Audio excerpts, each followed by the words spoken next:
ভোর ৬টা থেকে ২৯শে অক্টোবর মঙ্গলবার সন্ধ্যা ৬টা পর্যন্ত হরতাল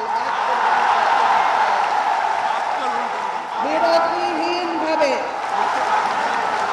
এর মধ্যেও যদি কোনো কাজ না হয়, পরবর্তীতে আরো কঠিন কর্মসূচি আমরা দেব।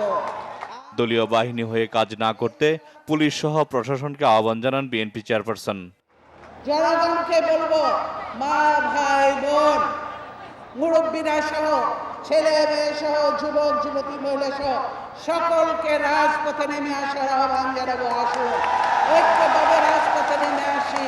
২৭ তারিখ থেকে এই সরকার সম্পূর্ণ অবৈধ। কাজে এই সরকারের আদেশ নির্দেশ আপনারা মানবেন না। সরকারি কর্মকর্তারা, পুলিশ বাহিনীকে বলবো, অন্যায়ভাবে কারোর উপরে গুলি করবেন না। আপনারা আছেন, আপনারা থাকবেন। যারা ভালো কাজ করবেন অবশ্যই তাদের মূল্যায়ন করব। একদলীয় নির্বাচনের আয়োজন না করতে নির্বাচন কমিশনের প্রতি আহ্বান জানান বেগম জিয়া।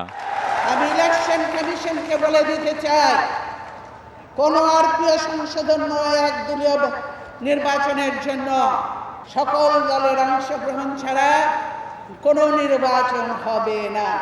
আর নির্বাচন কমিশন যদি এই নিয়ে বেশি বাড়াবাড়ি করে, তাহলে তার ফল শুভ হবে না।